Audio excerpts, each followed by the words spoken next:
Hey guys, CrypoDad here again, and today I'm going to show you how to set up and use the Trezor Model T. So let's get started.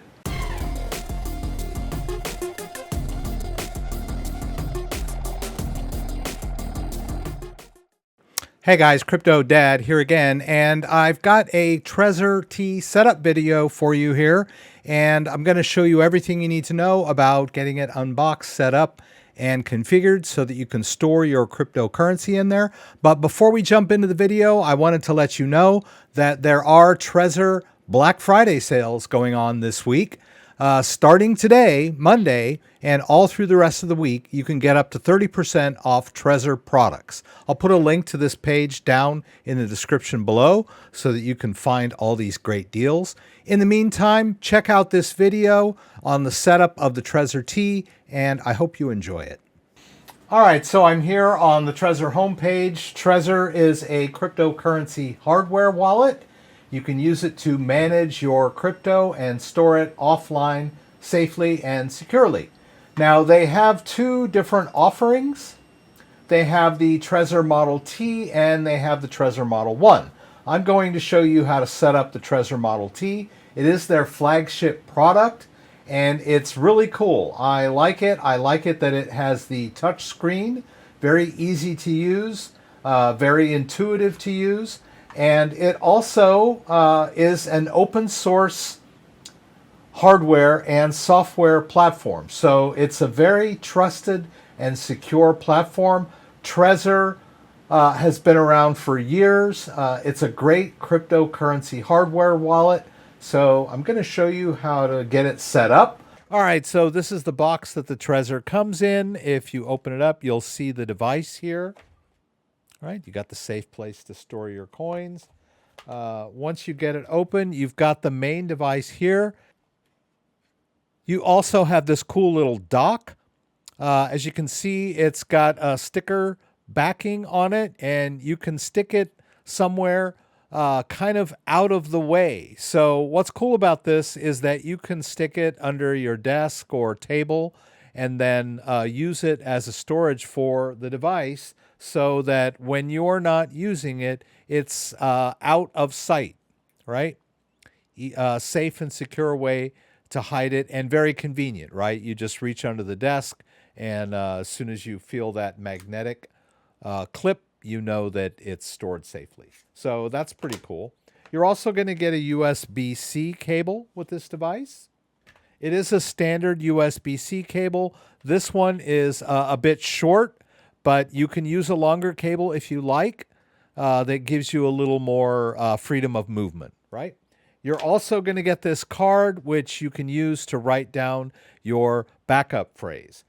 Now, the card comes with 12 slots for writing down your backup phrase. As you can see here, I've already written one down, but I'm just going to pretend that this is our first time because I have reset my device. So I'll go ahead and set this up from scratch for you guys so that you can see how everything works. All right, so we'll start off by connecting the device to our USB cable.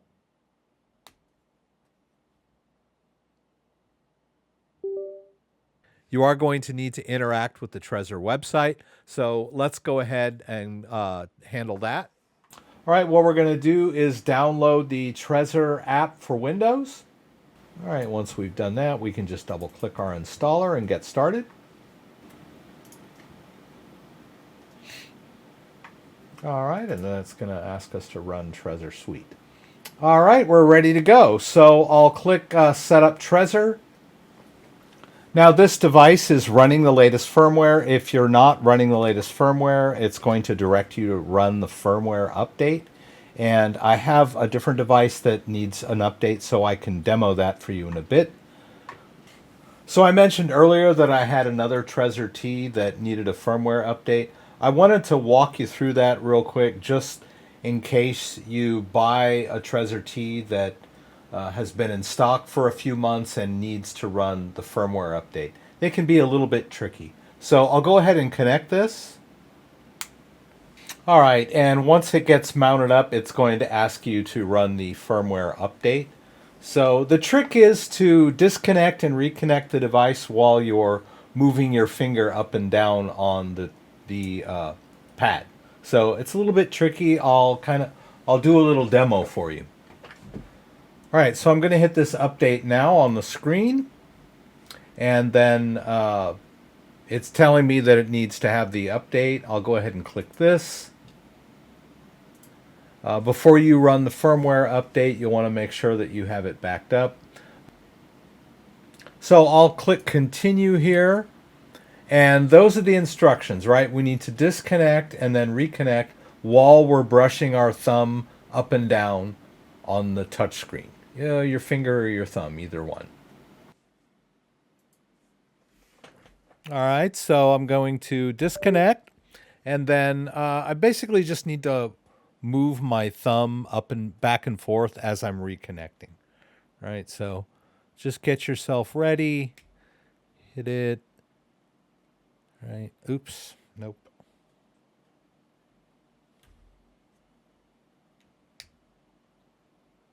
All right, see, I missed it on the first try, right? So, but on the second try, I was able to disconnect, or I was able to plug it in as I was moving my thumb, and that brought up the firmware screen, right? So now I can go ahead and hit the check mark.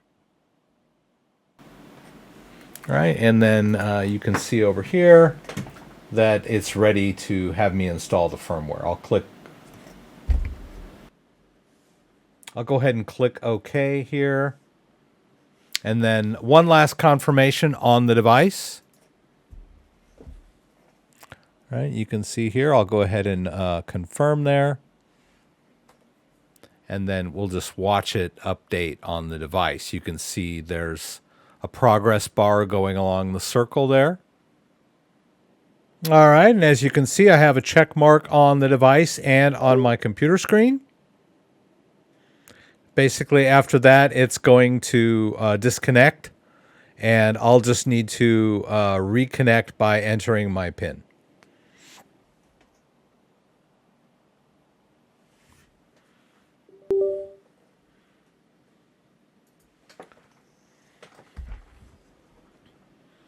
All right, and once you get your device reconnected and the PIN entered, you can finish up that firmware,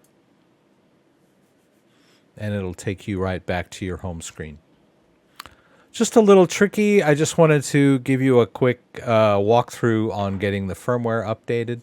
This will happen every few months or so.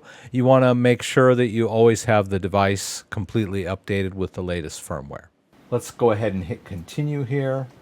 We want to create a brand new wallet, right? We're starting from scratch. So we'll just go ahead and click create new wallet. Now there's two types of backups. A standard seed is writing down all the words on one sheet of paper, and that is your go-to restore, your backup. And it can be, you can make copies of it and put it in different places, but a Shamir backup is a little more complicated. It creates pieces of the backup phrase, which can be stored in different places, and you have to have at least 2 out of 3. I think you might be able to do more than 3. But if it's a 3-part Shamir backup, then you have to have at least 2. So that means that if someone discovers one of your backups, they can't do anything unless they find 2.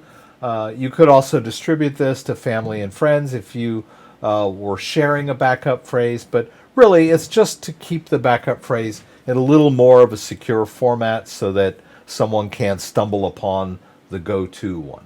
But in today's case, I'm just going to use the standard backup and just make sure you keep it in a safe place so that no one finds it. All right, so we'll start there. Now we need to go back over to the Trezor. All right, the Trezor is asking us to confirm here. We're just going to tap here on the check mark. And it tells me I need to back it up. All right, so we'll click Create Backup over here. It's going to give us some guidelines for that. As I mentioned, this is very important, and you don't want anyone else to see this. And you want to try to keep it in non-digital format, right? Don't take pictures of it with your phone, that sort of stuff. So we'll start. And we're going to go back over to the Trezor.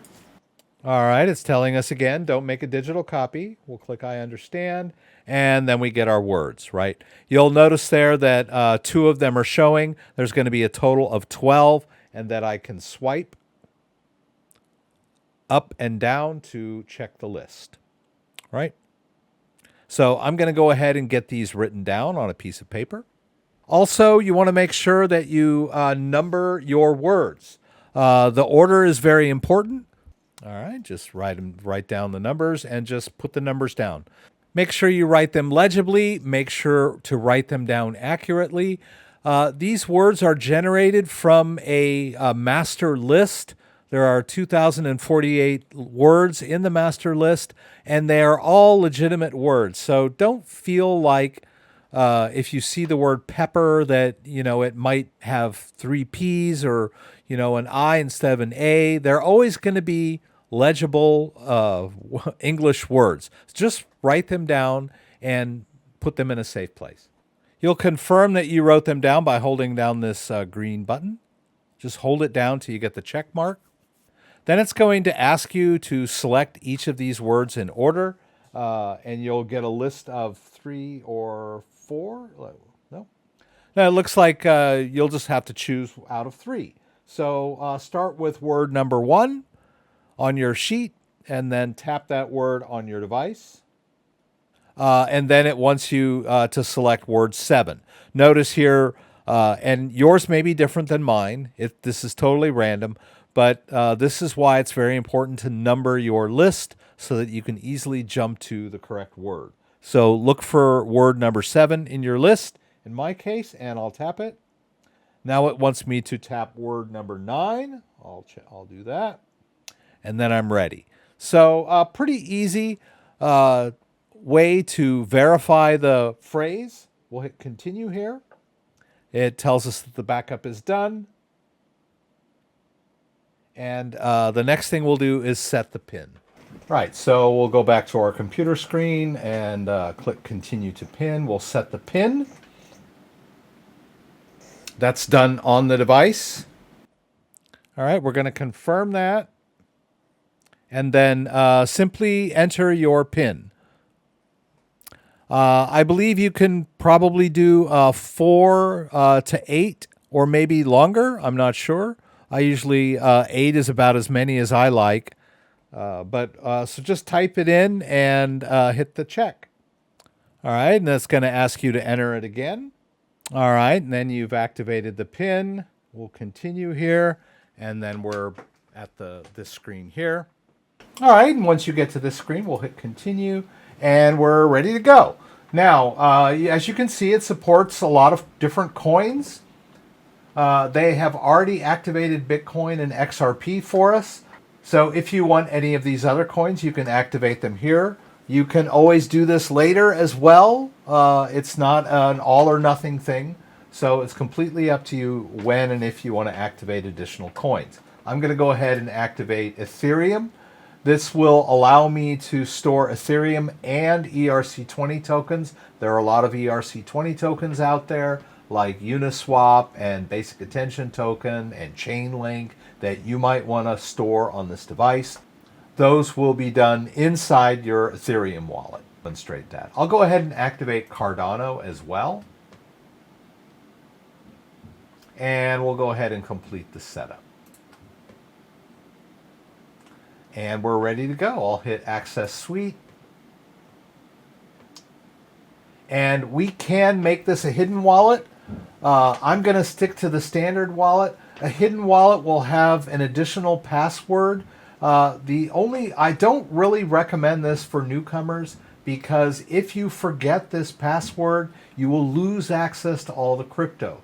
You've already got the device. You've already got the backup phrase hidden in case something happens. But if you add this password and you forget the password, then you've lost all access to your crypto. Even if you do a restore using the backup phrase to a different device, you would still need this password. So I don't recommend it for newcomers. But if you want extra security, you're welcome to it. But like I said, I'm going to stick to the standard wallet. All right, and there we go. And as you can see, it's got the tokens that I've enabled. If we want to dive in a little deeper into the separate wallets, we can hit accounts over here and see them in this interface.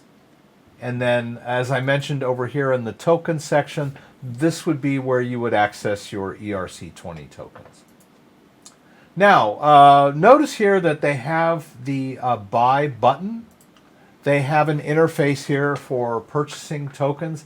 I personally have centralized exchanges that I like to use to purchase my coins. I generally will go buy them on my exchanges and then transfer them into the device. I'm going to show you how to do that.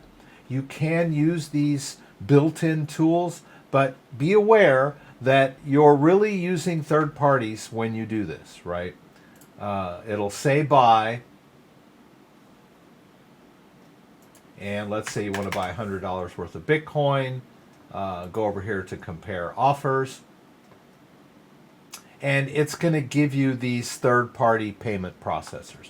I personally don't really care to use these third-party payment processors. They are basically centralized exchanges anyway. I prefer to use my own exchanges myself, and any of these third parties are going to need you to sign up for their service, and you're going to need to get signed up for the service and provide some kind of identification, right? Right. This is we can eyeball this and make sure that this address matches the one we see on our screen.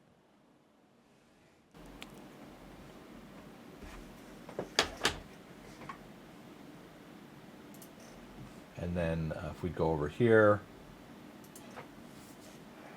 now here is where it's going to ask us to go over to the website and sign up, right? So, and I believe these are usually, you can do this with a bank account. See, we're going to have to verify our identity and link our bank.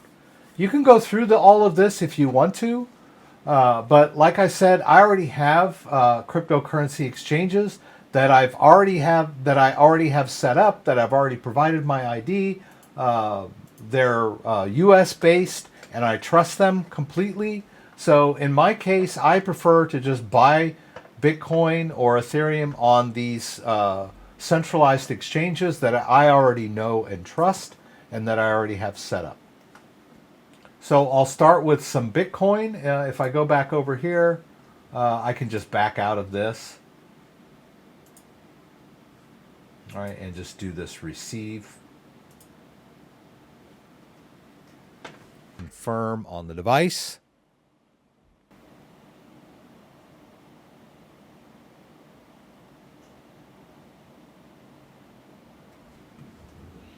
And then run over to my cryptocurrency exchange, buy a little Bitcoin, and once I've made my purchase, and I have my Bitcoin on my exchange, I can go ahead and send it over to my Trezor wallet. I'll just paste in the address there. Go ahead and send that little bit that I just bought. If you've never done this before, make sure you do small test transactions to verify. I'll hit continue here.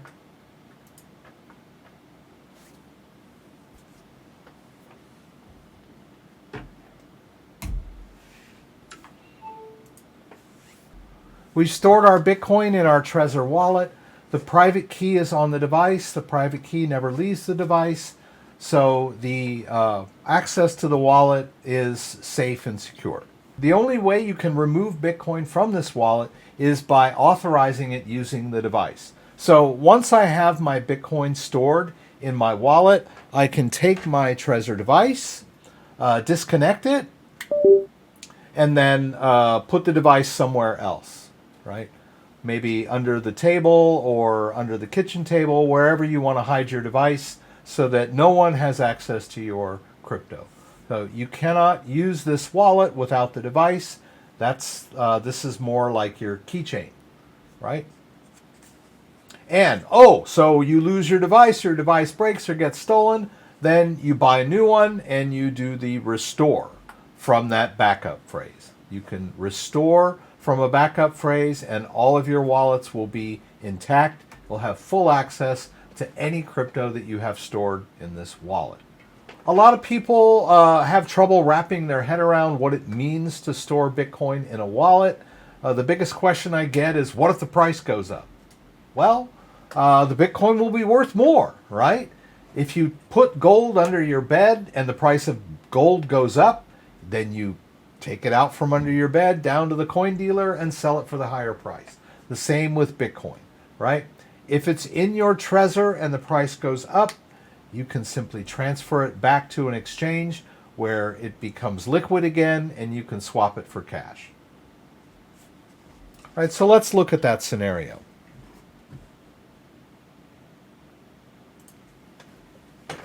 Right, I've just connected my device. I need to tap here and enter my PIN to gain access to the device.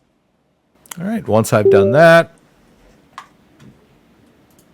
Trezor Suite will open up again, and I'll have access to the wallet.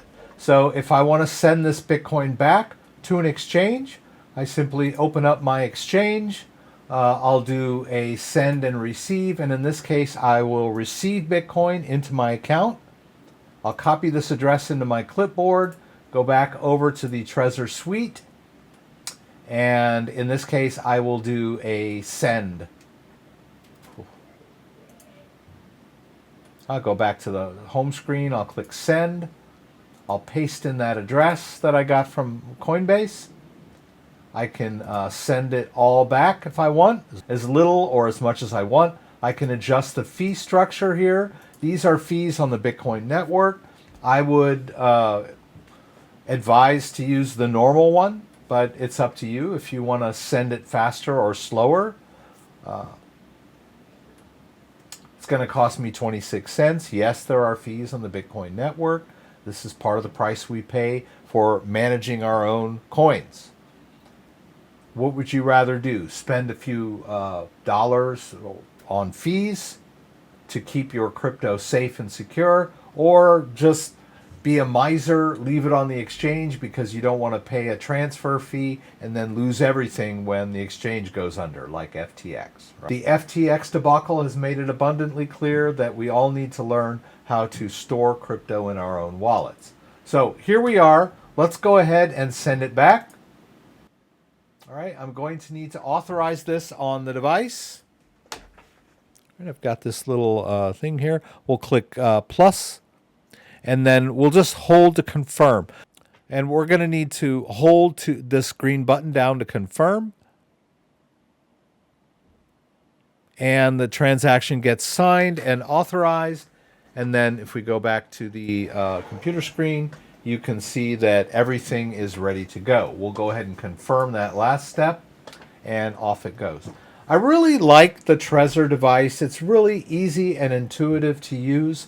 I love this touch screen. It's a very elegant way to manage your Bitcoin.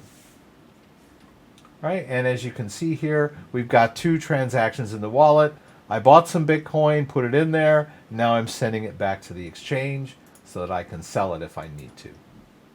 Now, the nice thing about being able to manage your Bitcoin from a wallet like this, I could have sent the Bitcoin anywhere.